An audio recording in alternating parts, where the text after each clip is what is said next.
Hi, Jeremy Oliver here from the CellarSpace TV, standing in Mateo's restaurant. It's a real capital of wine and food in the city of Melbourne.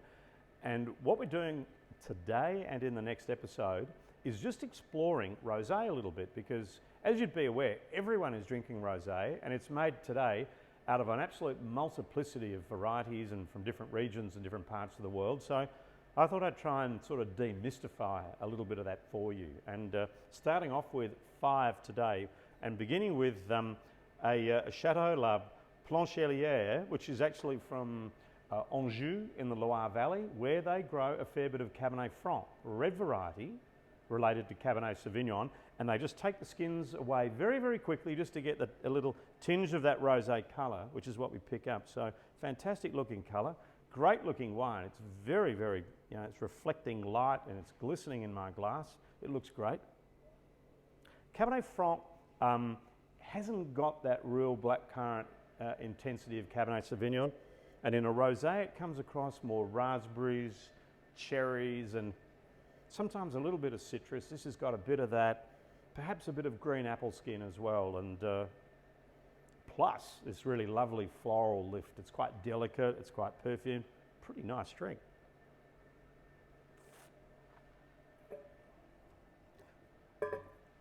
Juicy, sweet, quite long, too sweet for me. The acids are there, there's a fine chalkiness, but if you're really being honest, I think that's just too sweet these days. I think people are looking for something a little bit more savoury. You get a mouthful of sugar, it sort of kills your appetite. That's a bit of a mouthful of sugar for me. But in terms of Cabernet Franc, nice wine, good varietal character. Next we're going to Sangiovese, and this one is from Yalumba. It's their Y series, and it's a 2019 vintage. Sangiovese. Now, Sangiovese, if you've been drinking Chianti all your life, and you may remember, 30 odd years ago, you pretty well only found it in those sort of ratafia, sort of coloured flask-shaped bottles, and the wines are pretty ordinary. It's got better since, and it makes some pretty good rosé in Tuscany, and is now making some pretty good rosé in Australia. I like the colour, not too pink, a little bit of orange, a bit of amber, a little bit of what the European wine critics call the eye of the partridge. Don't know where that comes from, probably a partridge, but I've never looked a partridge in the eye, but that's what the colour they refer to.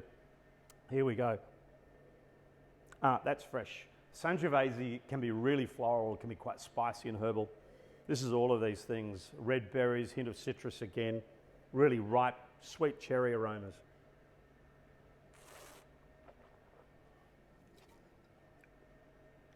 Oh yeah, this is good. This is drier, really bright, brittle, and it's got a, Sangiovese is quite tannic and quite drying, and this has a real texture towards the finish and a brittle acidity I really like. That is a cracking good little rosé, and a really good expression of Sangiovese.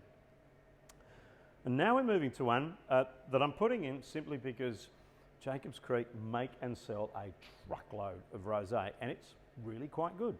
And it's been a while since they told me what was in this. I'm thinking largely Shiraz with a bit of Grenache, but I could be wrong. I haven't asked them lately. Let's look at this wine though.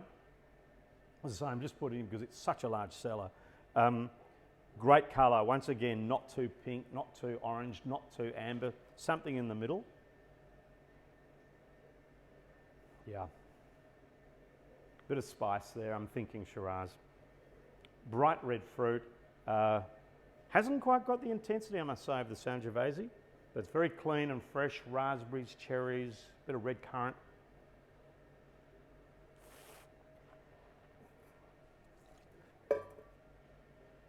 Yeah, that's juicy, generous, long, clean and refreshing, not too sweet. Once again, considerably less sweet than the Anjou wine, but a little bit more sweet than the Sangiovese, but with really lovely Shirazi, spicy red fruit characters. Really enjoyed that. Now we're heading to New Zealand. We're looking at 2 wines, one from New Zealand, from the Marlborough region, and also one from Western Australia, Mount Barker. Pinot Noir grows in both of these regions, and people have been making rosé out of Pinot Noir for centuries, especially in Burgundy in France, where they might, just to give a bit more concentrated flavour to a red wine, they'll take a little bit of wine off the skins, light rosé colour, keep that separate, so what they leave behind is more concentrated. That's called a Sanier style. This one's got quite a lot of colour. It's the Squealing Pig, vintage 2018. Quite a bit of pinky orange colour, a lot more depth of colour than the other wines in this tasting. Bright, juicy Pinot. Good Pinot Noir rosé, smells exactly like Pinot Noir dry red table wine. Maybe not the layers of depth and development, but you're looking for cherries, raspberries, floral notes, a bit of spice. That's all here, and a bit of citrus as well. Classic, straight down the line Pinot.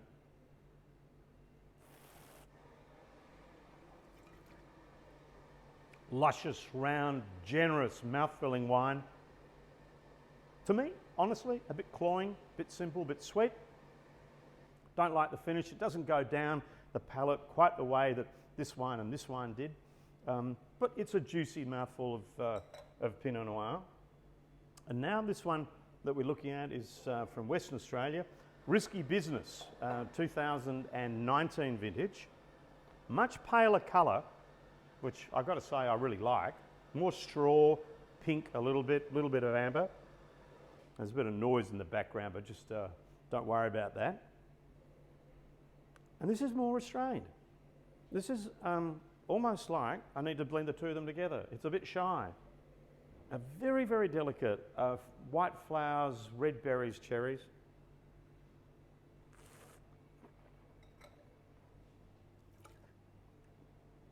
But a much better palate. Lovely, long, bright, juicy cherries, raspberries, strawberries. Clean, tangy, acidic finish.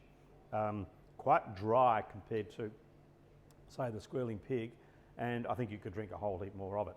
So, to summarise, the Cabernet Franc, red berries, a little bit of citrus, some dried herbs. For me, though, that was too sweet. It was by far the sweetest wine on the table, and I wouldn't buy it.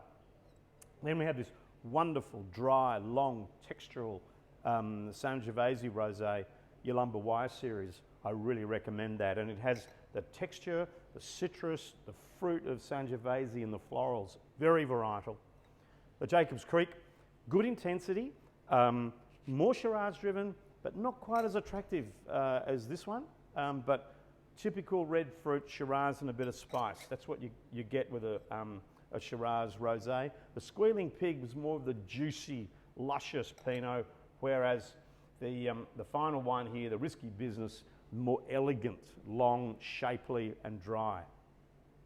Pick of the wines here, by some distance, is actually the Yalumba Y series. It's the Sangiovese. And if you want to know any more about these wines, all you have to do is click right here.